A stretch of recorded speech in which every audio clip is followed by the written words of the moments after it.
This evening, we have a couple of actors who want to talk to you.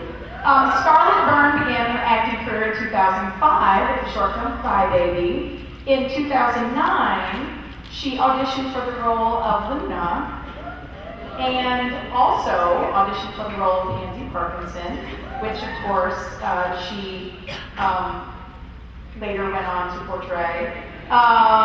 She is currently on the TV show Falling Skies. Evanna Lynch began her acting career in 2007, and she participated in an open acting call and with like 15,000 girls, but they'll tell you more about that. She has also voiced her character in the Tiny video games. So, please give a warm welcome to Evanna Lynch and Scarlett Byrne.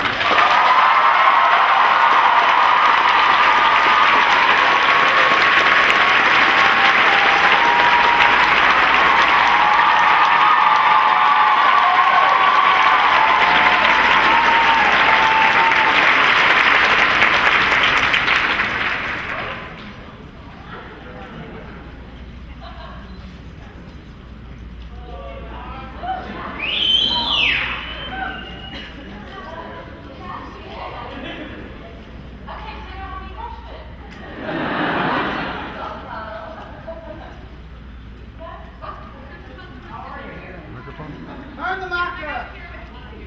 Okay, relax.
You know, I used to attend their events and sing along, and Scarlett was a fan as well. We kind of discovered them together.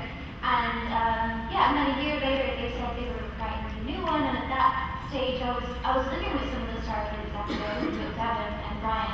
And they asked me, and I was like, hell yes. I mean, I can't even really sing, but that didn't stop me. It was a lot of fun. It was just cool to see Harry Potter embraced in a different way, in a musical, slightly irreverent way, which is different, but yeah, I really enjoyed it.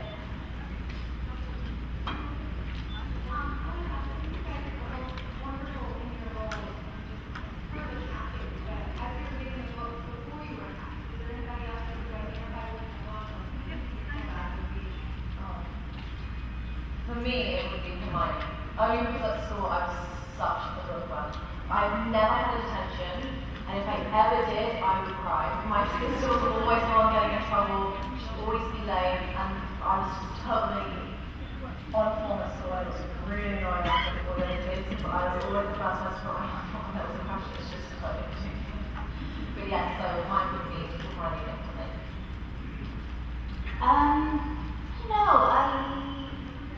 I think like all the three girls in the main girls, like Ginny and Hermione and Luna, I think they all I just think they form like, what am I trying to say here? But like there's something sort of inspirational in each of them. Like the way Hermione is so kind of kind-hearted and warm and studious and everything, and then like Ginny is so fierce and feisty and passionate, and then Luna's just got that deep sort of soul, that spiritual thing. And I just identified with every one of them, I think. But Luna was someone who to me was more aspirational, because I loved her view on the world. I loved how she didn't judge anything or anyone, and she didn't see any limits. And I think at that time that was more what I was wanting to be like. So yeah, she kind of blew everyone out of the water for me. They're all amazing characters. I was wondering for both of you, what were you doing when you found out that you got COVID? The exact moment. I was on a beach in Newquay. It was my first holiday away from my parents, and I went with my sister who's here with me, and two of my friends who were really grown up, about 16. And so my mum and dad were like, yeah, go away with that. Oh my god, we're like, Ella, this is so weird. So we stayed in this really funny bed and breakfast, and I remember just being on the beach, and I'd come back, so I left my phone, and I got a message from my mum, and she told me. I was so happy, but I wasn't allowed to tell anyone. So I went all the way over. What is happening? And I didn't tell anyone. My mum said I just finished, she couldn't speak for a while, so she literally would tell everyone in the secret that I got it. Stop, can't tell anyone. She just told everyone. It was a school day for me. So, and they told me that they were going to call on the Monday, and I was trying to be, be focused and sensible, but at the same time I was checking my phone every 5 minutes, and I felt like I was a girl, my dad was the vice principal, so I don't know, like, I don't know what I thought they would do, but I thought, what if they couldn't contact me and they said, oh, they just offered it to someone else, because I missed the phone call. I was just that paranoid, so I was like checking with my dad and checking with my mom, and I mean, almost to the point of checking the birds for owls, owl calls. I was like, just don't want to miss this call. And so then when the school day went and still nothing, and I was trying to get my mom to just go home, and I really did. I was like, what if they only have one number? And so we were at the shop, and I was like, I just have to buy my groceries. And I was like, no, you will meet 5 people in here, and we will miss it, and I will never get to be in the Harry Potter movies. So I went in, bought the groceries, and I had like milk and bread in my arms when the phone rang, and she just said, oh, we want you to be our Luna, and I was just, yeah. But like Scarlett, they were like, oh, we can't say anything for 10 days, so I had to go home and do French homework. My teachers would have known something was wrong, and I had to do my homework.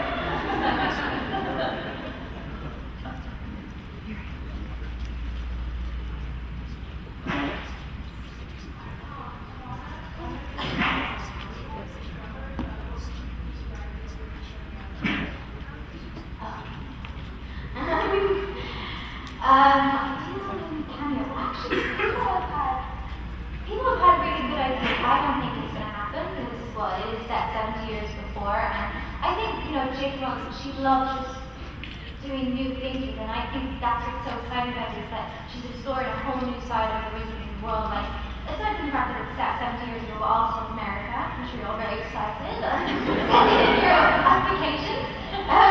But I would love, someone said, I think it's going around Tumblr, that they're like, what if Luna is telling it to her grandkids and they're sort of reminiscing, and I think that would be really beautiful.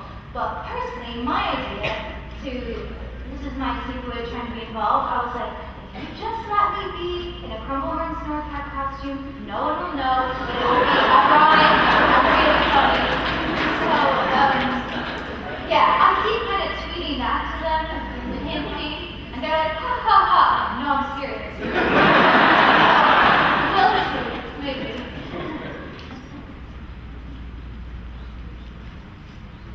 Okay, Crystal, I'm literally shaking. Because you guys have that. I love you.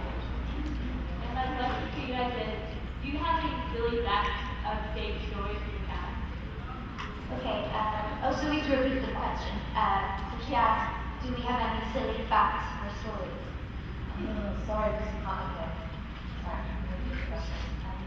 Do you have... I'm sure we do. I'm trying to think. It's been a while. Something that we can't say. Well, I mean, we would do things like, because there'd be food on the set, someone was probably playing, we would always like joke and then the wrong things to each other and vomiting stuff. And I don't know why this brings to mind, and he's probably gonna kill me, but on one of the last days on set, Alfie had this idea that he just wanted to streak on the set of Great Hall. He genuinely did it. He did it, and we all were like, he's not gonna do it. Also, he's never gonna do it. Total lie.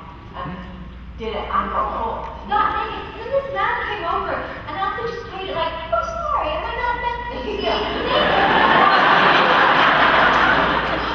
And she scratched me about that, so the man just kind of walked away, really confused.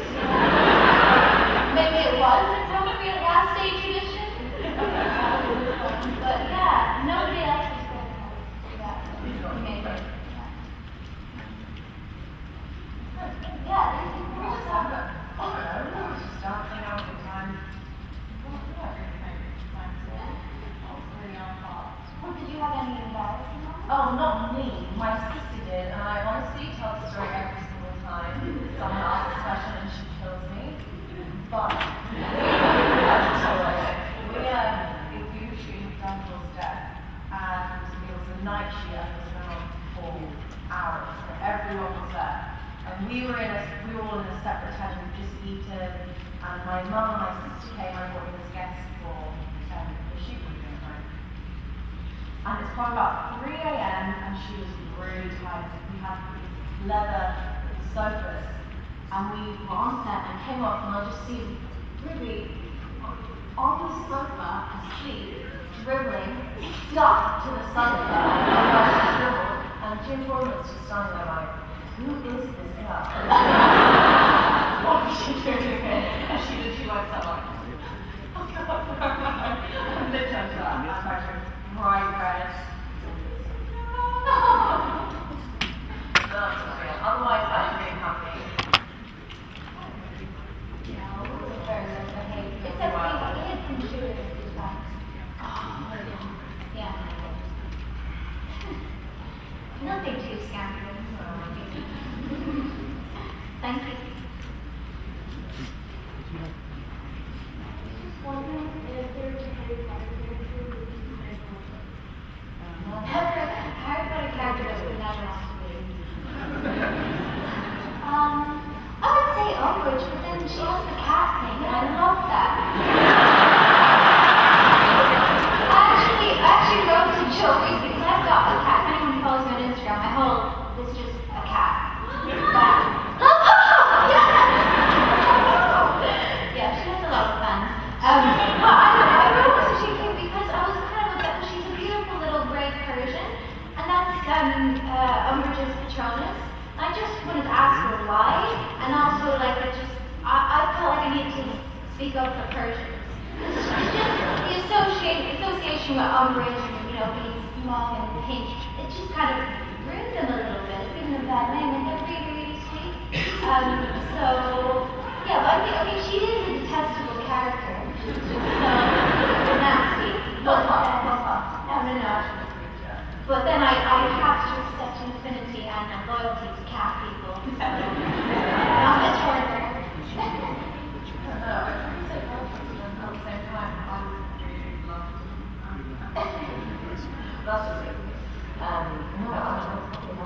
Thursday as well. They heard about all this amazing stuff going on, but no, it's just nothing fun happens to them. Sorry, all I can think about is The cat.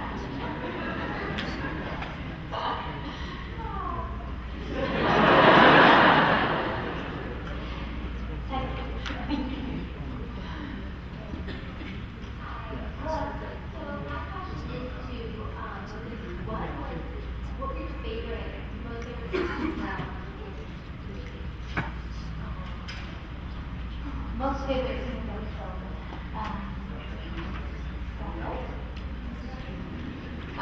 I'd say probably my first day of working on set. Only because, not that it was my favorite scene of the whole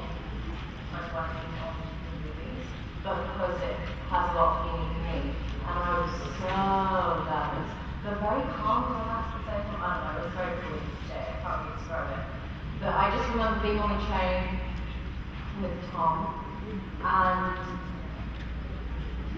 I, for some reason, thought I was going to be on an actual train.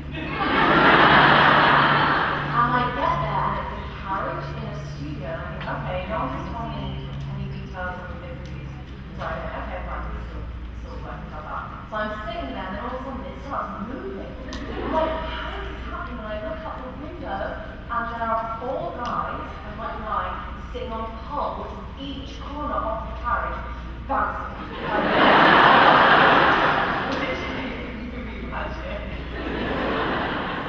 So I would say that was very fun.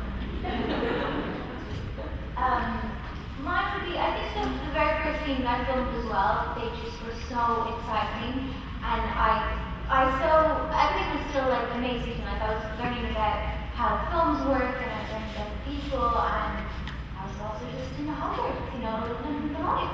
So that was, yeah, and they were going through an army scene, so they were really exciting because they were big casting. I wasn't so nervous because it wasn't just focused on some of those scenes where it was just Harry and Luna. I would get quite worked up and be like, oh my god, this is going on the screen. But then, yeah, the group scenes, they really did, you would kind of forget that it was a film because it was like a little just group of students, and in between takes when we'd be waiting, people would be joking around and making up songs, and once they got the thriller dance off the set, which was great. Happy birthday, Michael Jackson. Just getting that out there. But and it really did have that spirit that I think the Dumbledore's Army had, of all these young people making a difference, and young people kind of growing up and getting their voice out there, like asserting themselves. So yeah, that was fun, and that was my first time with Evanna, which was really exciting, till nothing happened, and it was just a whole crew of people staring at me. But it was fun. Thank you.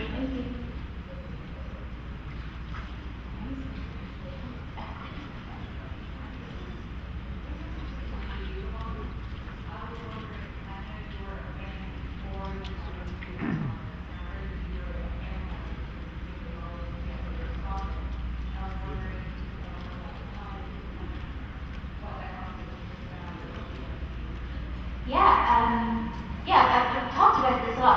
There's a little bit of the story is all weird, and I read version of it, I'm like, really? But yeah, I wrote her, because I've been a Harry Potter fan since I was 8. There is photographic proof of that.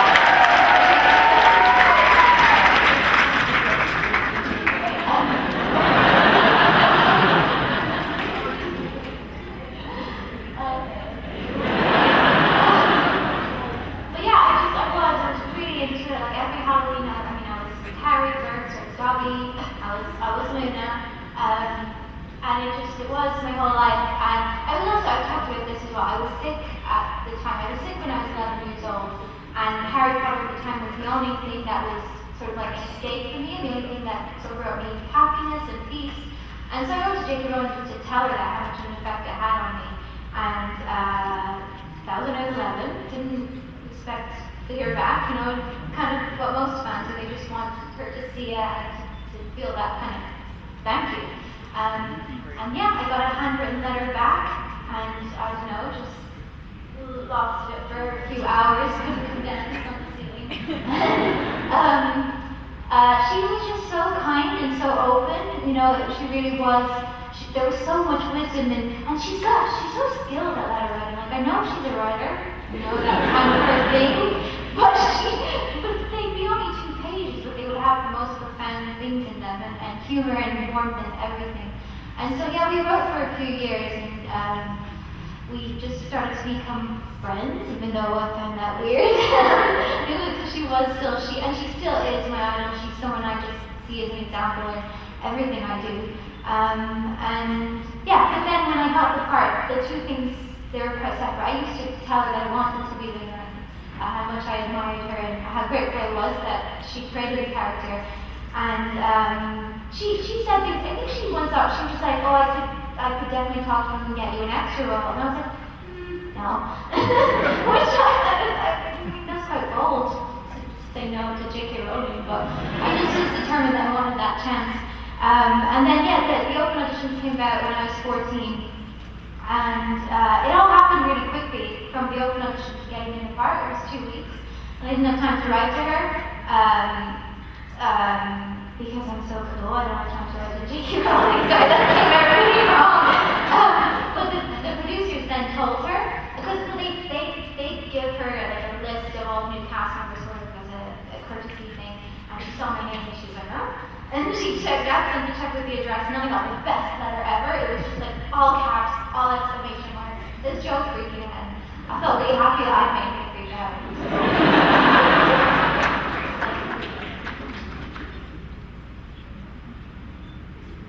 Hi, thank you for being here today. My question for both of you is, I'm a big fan of the book, so what are your most favorite parts of the book?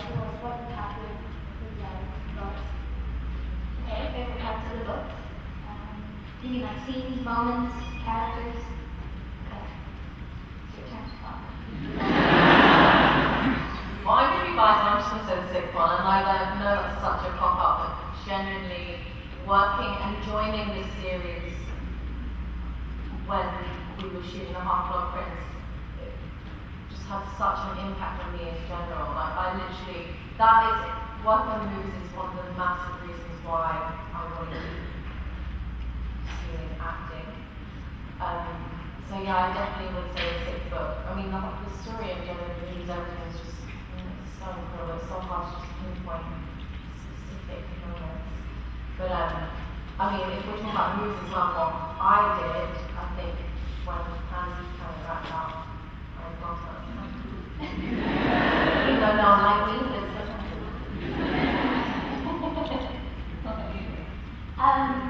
Mine would be, I think, yeah, book 5 was, I love the spirit of book 5. I love like both the Dumbledore's army and the Order of the Phoenix, because I really felt like all the good guys are doing something, and it just had such a great energy to it that they were kind of bonding together, and that they were going to defeat the Dark Lord. And you know, 6 and 7, then everyone started dying, and Bobby took my stand, and it was just like, damn.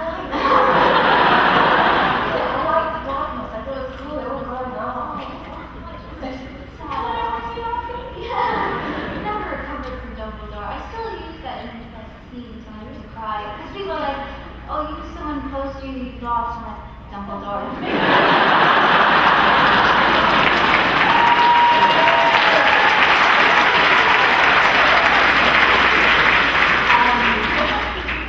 Yeah, and so I think, yeah, just that whole thing is what book 5 seemed the groups and what they were doing, and that they actually had a chance.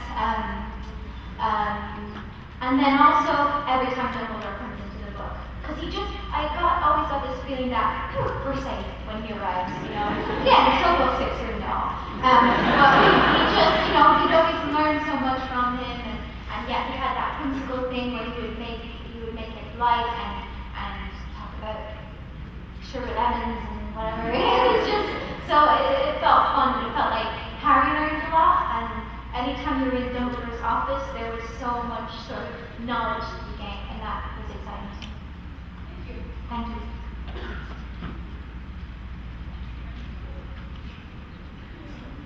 Question is actually for both of you guys. There were many things that from the books that got left out in the movies. For each of you, what is the one thing that you truly wish that got left out that would have made it into films? Okay, the one thing that we wish had made in the films. It's so hard because obviously reading the books, and I knew before all you and everyone around the world was such a huge fan of the book series. It's so difficult for a group of people to get these pieces of work and be like, okay, cut this out, to do this, how to do that. So personally, I think they did really well. But that's me, I know that some people are like, oh, can I miss this and cut this out, but I mean, I was kind of happy with it. I really liked it, especially how the last kind of 3 turned out.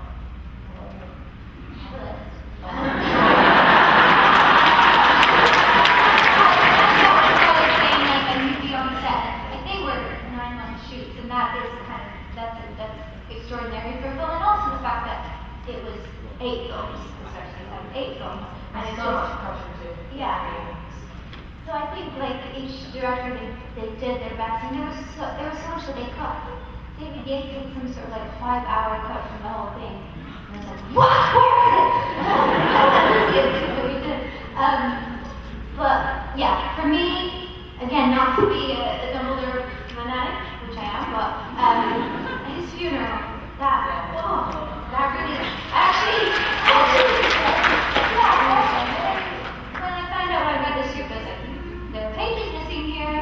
So I actually went to David Hayden and I was like, I'll give you my paycheck for the film, remember his funeral. He was like, no, that wouldn't even cover it. So I think it came down to, I think it came down to financial, because the funeral is really epic, and there's mermaids and centaurs, and oh god, yeah, they're expensive beasts. So yeah, I was sad that because I mean probably pretty much half of the first half of the 7 is like Dobby and all tears and everything, and I feel like Dumbledore did just as much as Dobby. Something. And then personally, I was very sad that Luna's Quidditch commentation was cut out because I don't get sports. I really don't like it. What? My husband didn't work? He blinked though. He was keeping an eye. What? It was. Yeah, I missed that.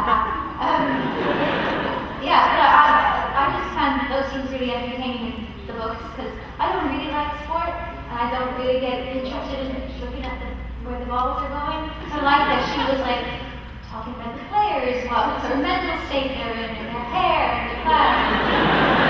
I would have definitely watched that. It was originally in there, but alas, not to be. Thank you.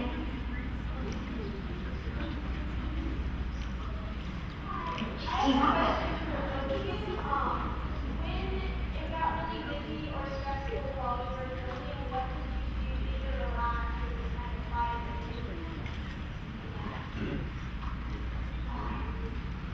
I never really got stressed. It was like my playground. I know, it's pretty strange, right? We were. Yeah, so like Yeah, so honestly, the only stress I ever had was getting my program full truck to in time. There wasn't really any like life stress. But otherwise, we just had such a great time. It really was like going to school. It just wasn't real school because there was any homework. And you were doing one-on-one too with the students? Yeah. And sometimes they awful breath. It's really hard. Say that. But I think also it wasn't a stressful environment, and I think that's a lot credit due to the main 3, Dana and Rupert, because they always kept, like they were so professional, they were so hardworking, but they were always enthusiastic about it. Because sometimes you would hear, like, especially towards the end of their shoots, there'd be, construction men or just like assistants, and they'd be like, I want to go home, and I was like, you're on a hard set, you should be grateful, I really felt like that, we shouldn't be complaining. But it is still, like, it's hard because it's work, it's long days, and it's, some of it is really dull and boring that you're just waiting around. And I think they just were amazing in that they never got jaded. And that sort of, they were the center, and that kind of bled out into everyone else's attitude and their determination to make it a fun and just fulfilling experience. So, yeah, loved it a lot. So enthusiastic the whole time. Yeah. Sometimes it's like, calm down. It's just, he has a lot of energy. That's amazing. Thank you.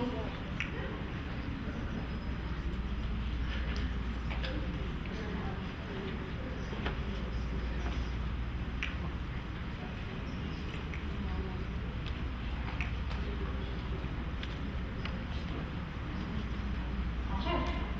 Thanks.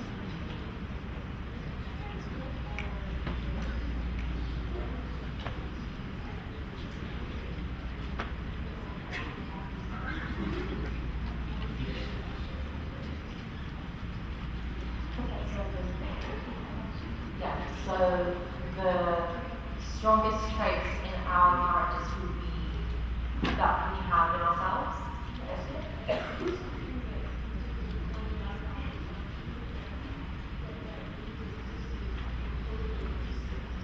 Oh, you a psychologist?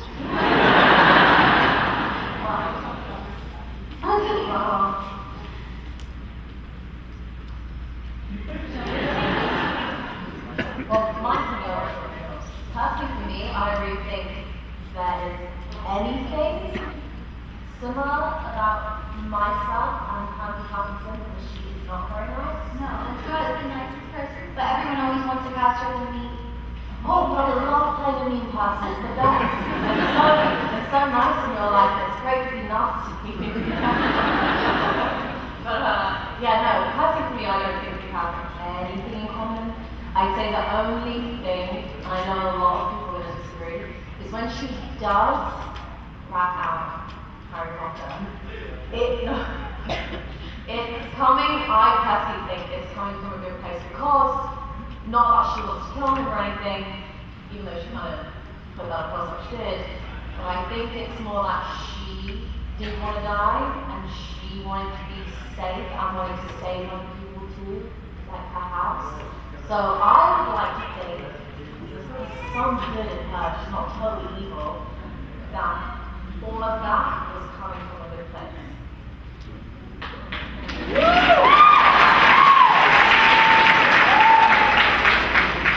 She's not totally nasty. No, I put that there. I know!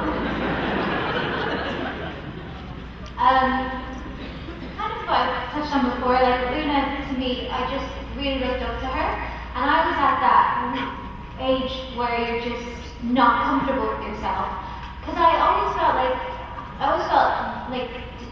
different, and I had to sort of cover that up. And so when I encountered her, it was so surprising to me that she was like me, in that she was strange and didn't fit in everywhere she went, but yeah, she did. She made it work, you know. She owned it. And so yeah, I think I just met her at the right time. Like I really, because I am like you in that I'm open-minded. You know, I love art. There's a quote. Well, there's a section in the 7th book I think sums up the Lovegood sort of philosophy, where Xenophilus is talking to Hermione and he's saying, she's saying something about, you're talking about the horn on the wall, and she's like, that's not real. And he says, oh, proves that it's not. And she said, I can't. It's impossible. And he says, I need the quote, but he's basically saying, anything can be possible. Like just because you can't prove that it is, doesn't mean that it's not. And I really like that. I've always sort of felt that. And again, that's why I like art. That's why I'm terrible at maths and science and things like that. And I think I craved that when I met her. I think I was like, oh, I want to express this part of me. I want to not be afraid. I want to be open about being myself. And she sort of gave me that permission, let that out. And her way of seeing people, because again, at that age, I was just, that's when you start to be like, oh, I'm different to everyone, or I shouldn't be happy with myself. And she doesn't see that. Because she doesn't see anyone else in a negative way, she just sees them as a brand new thing that she can appreciate, like something, you know. And I think that comes from her love of animals and nature, because she really believes that everything in nature is perfect and is as it should be. And because she didn't look at other people and judge them, I mean, she didn't judge herself. And again, I saw that and I was like, oh, I want that. I know that's there, but I know the world is like, I feel like the world is changing that about me. And it's not, but it does. We all know that society does make you think you have to change. And I think, for me anyway, she's definitely such a force and a role model to be strong, to be yourself. That's really cheesy, I'm sorry.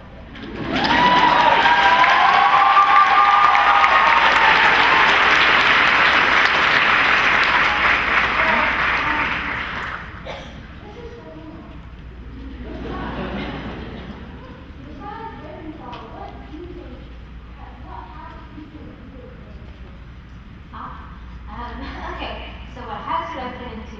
I actually, I didn't want to stick to this because I posted a lot about Gryffindor and I have a lot of Gryffindor memorabilia because I go to Wizarding World a lot, and I just go crazy. But I'm actually Pottermore Gryffindor, officially Gryffindor. So,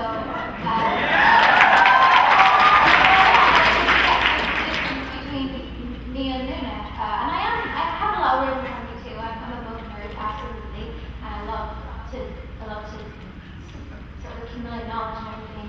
But yeah, Gryffindor, I think it's the best house, and I think it's I love the passion and the fearlessness and boldness. I've always like gravitated towards people who are, and Luna has that about her as well. You know, there is a bravery in just being yourself, being true, despite all the elements. But yeah, I'm a little bit pushed over the edge. Even though it wasn't that there's a hat stall, I probably would have been one of those just tipped over to Gryffindor.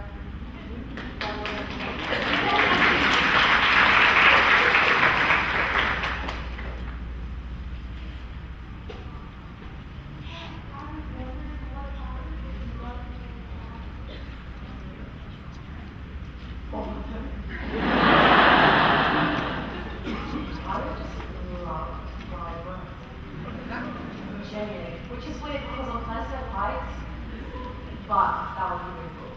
So, more of me. Yeah, definitely not. No, he doesn't want that. That's just alright. I would do everything except potions. I get really queasy about like eyes and noticing things about actually trying to skip over those bits in the book. But for me, the best one I think would be care magical creatures, because I love animals, and I think we can learn a lot from them, and I just think they're so funny, and they have that thing that Luna has of just looking at you and appreciating you, and yet they have all the little ways, which is so fascinating. So yeah, I get it. That's why I'm so excited about Fantastic Beasts, the whole new world that we haven't explored. Yeah, it's feel like grown-up Pokemon, so that's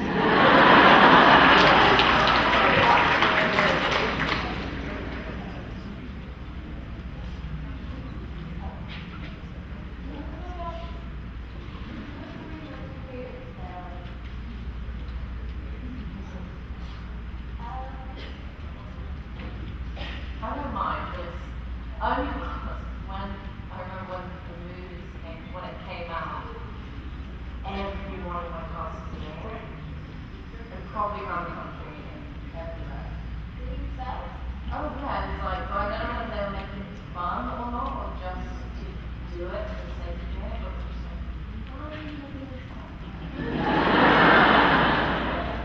Everyone was doing it. I'm sorry, not so funny. I do think. I've been told this is an early answer before, which is actually very simple. Yeah, I'm talking about it. But expect a Patron because it's about light and it's about, you know, summoning the sort of the love within the light within, even when everything is against you. And I really do believe that's a sort of a spell that you can use in real life as well, even if you don't produce a beautiful glowing beast. I think that people who can do that, when everything is going against them, and even their mood, yeah, because sometimes when things are bad, the mood is the thing that really kind of knocks you down, and it's so hard to, because I do that, I'm big into like spirituality and read a lot of self-help books and quote all these, you know, inspiring quotes, all that lovely stuff, but I find like, you read those, and it's all very well when you're happy, but then when you're sad, when things aren't going well, I never read them. I'm always like, no, that's a waste of time. And so I think it is such a strength to be able to have the awareness to be like, okay, now I need to bring up something that will make me feel better, make me feel positive. So, yeah, and I think it's so powerful when you have that, and when you're around the kind of people who always look towards the light, you know.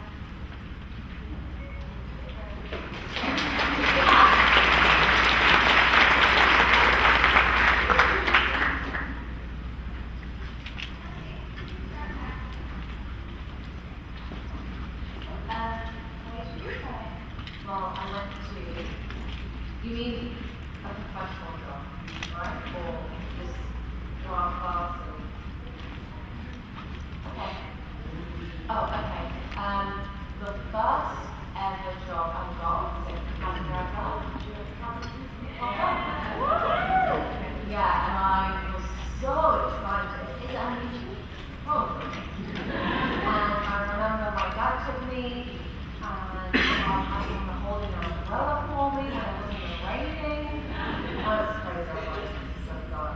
But I was on a bus driving around in a circle all day. I thought, the best thing I could do is get paid for eating chocolate. Because I love chocolate, especially that honestly, I love it.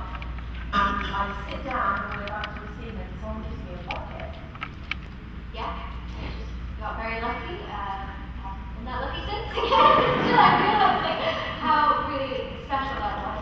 But I started acting when I was young, and it was because, well, I love movies, I love theater and stories, all kinds of stories, and I was very shy at the time. Like it was a bit of a problem. Like I just didn't know how to have a conversation with people, and I just had this feeling that acting was the way to combat that, and it was. You know, people are always surprised because a lot of actors are shy because it's so much harder to be yourself. You know, putting on someone else's clothes and their accent and everything. That it's a kind of mistake. But for me, it was like it was a way into being comfortable with myself and being able to connect with people. So yeah, I acted sort of when I was about 8 or 9, and just had fun. And yeah, still kind of fun. Thank you. Hello.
we knew the books more than anyone. I mean, there are some of the adults who didn't read the books, and I'd catch them out and tell them off.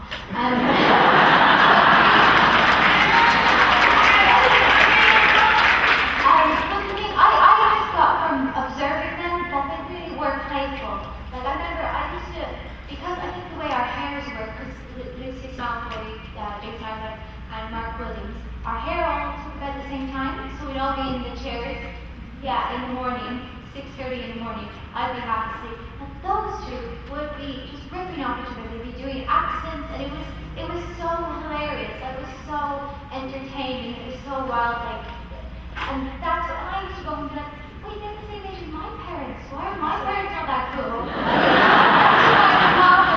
And then I was like, oh, it's because they're actors, it's because they just are full of life and they love observing people and doing impressions and things like that. So yeah, I think seeing them, and then also I'd be on set and there'd be some, especially Helena Bonham Carter and Jason Isaacs, I think when they got going, when they got into bad mode, they would just do bizarre things and it would be different each time, you know, stylish one movement or they would hear you a little bit, or like Helena Bonham Carter versus Matt Lewis's eardrum, she was so zealous about hurting people. I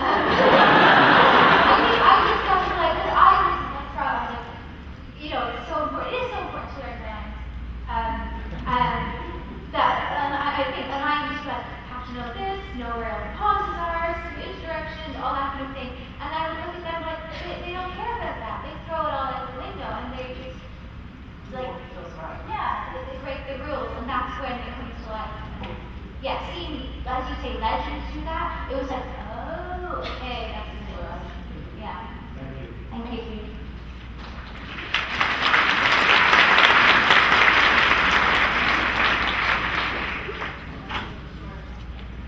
Don't worry. First of all, I want to thank both of you for all the hard work of this Harry Potter series that all these people, and many more around the world love.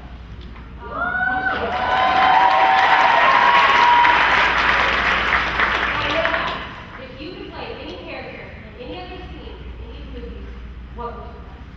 Or who would you play? In any of the Harry Potter movies? Yeah. Okay.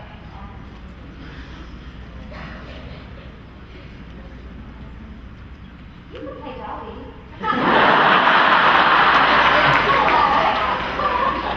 How fun would it be if you were Dobby and Minky?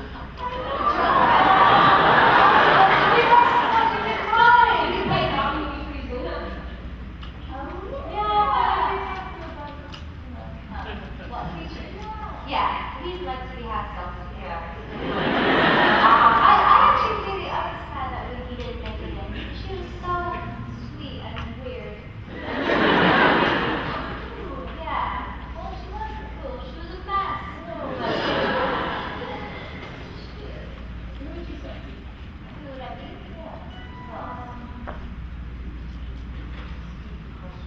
I would say Tom's. Tom's a really badass.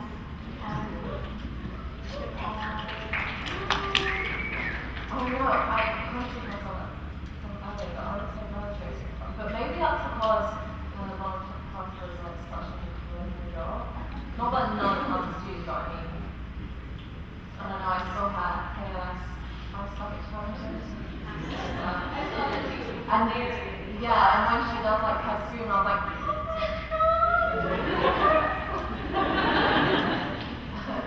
yeah, I'd probably say that. Again, I'm a really nice person, but I do like to say that.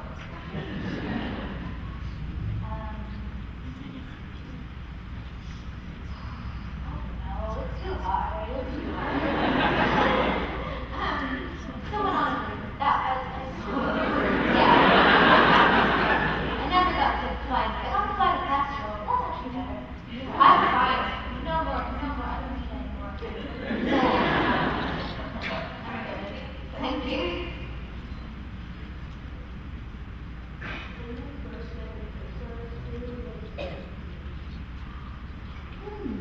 Dad. I was so obsessed with him. Did you have the Have you ever? I've written fan letters. I knew his birthday. I knew his name.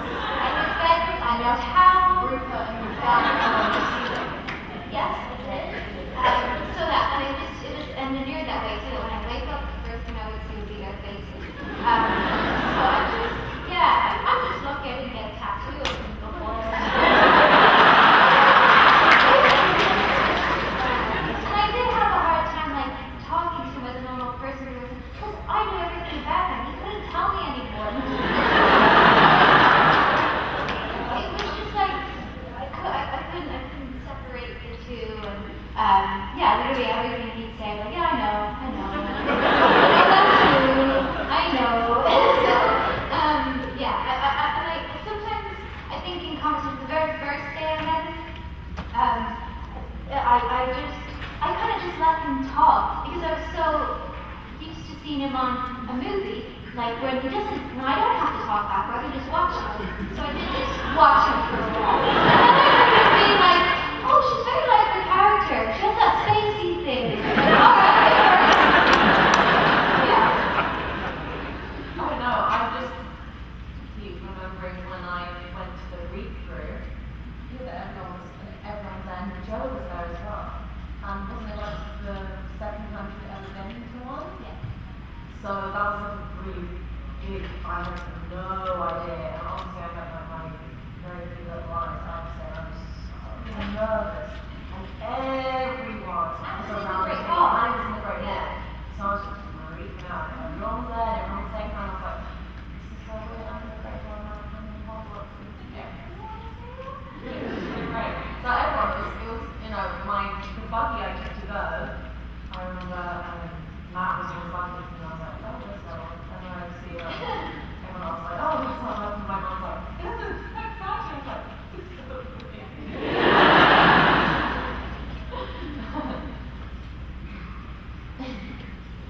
Thank you.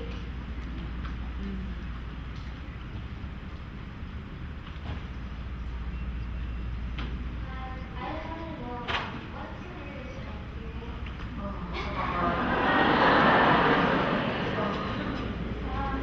Funny enough, it always happens with these things.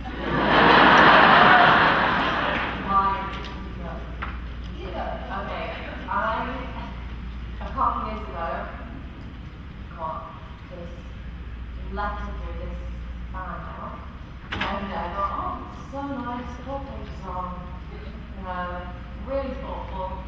And then I took the pages apart and I see that one page, 2 photos. One is of a really old manor, pointy, with a crow, and then there was a willow tree that was really dark and scary. And I thought, okay, this is good.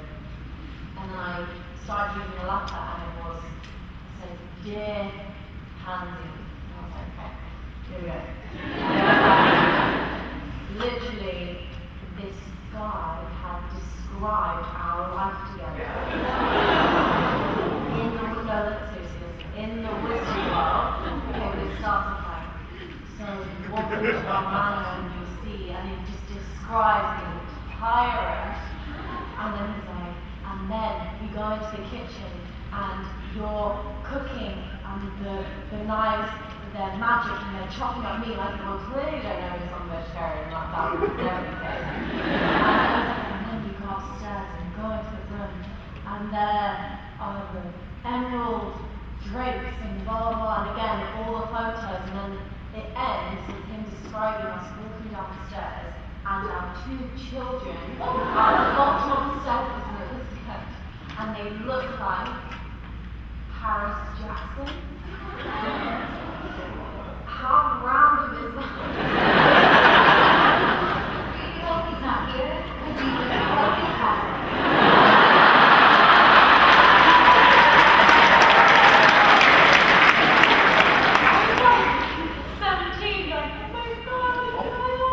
But I did not plan for it. I would not know what to say. I thought you guys. That's fine. It's good. Mine, I found one I had in Dublin when I was probably about 16, so it was between movies, and it was got to the stage where I was getting recognized more, but I would usually be walking down the street like, oh, there's a Harry Potter fan, because it was just, be young people and, maybe they have a few guns, like you're wearing a nerd shirt and things like that. I do it as well. I just know our kind.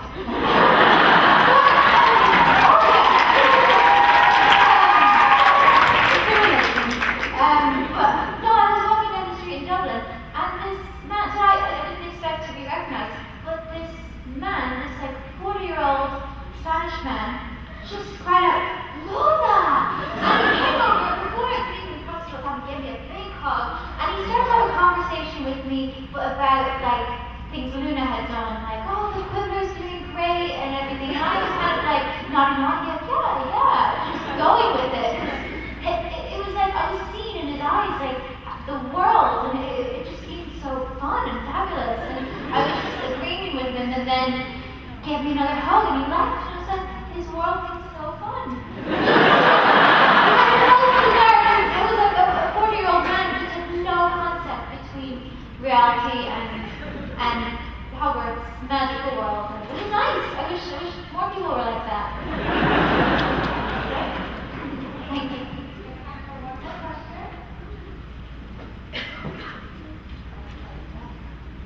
So, when you guys first started on Harry Potter, it was already this huge thing, and I know you were both fans before you were launched the movie, and just really how that impacted your life and really changed the way you are today now, yes? Well, for me, I was never very little before. I was an actress, and I love movies. I always wanted to be a dancer or be in the West End and be singing and doing things like that. And then it wasn't until I went to school and I thought, oh my God, this is what I want to do. But I mean, you feel like that, but until you start working on when you actually try something, you don't know whether that's something you really want to do. And so, I mean, Harry Potter was my first big job. I mean, it's personally, I didn't ever be anything like that.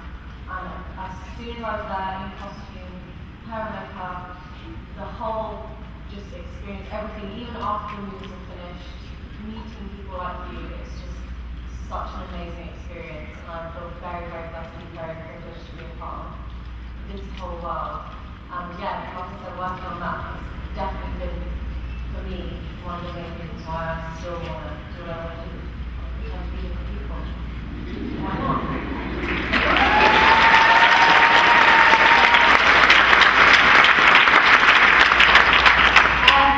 Sort of like Scarlett, because I was aware what it was, and because I've been a fan, like I've done the whole thing, I queued up for books and movies, and contact my kids' names after Harry Potter couches, you know. I really did. I loved the world, and I knew how many people loved it as well, and how that it was more than just a job. Like, because there are actors, like really great actors, but who would come on and it would be a few days of a job and make their grandchildren happy, but no more than that. Whereas I just felt like, okay, this is yeah, it's not just something that comes and goes. It's something that changes people's lives.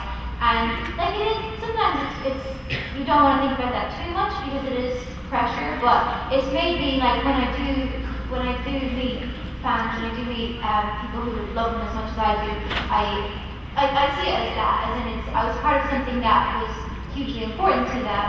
And like, 'cause you know, sometimes it is weird when you're out and people recognize you and the inclination is like, no, it's not me, or you know, but I usually don't.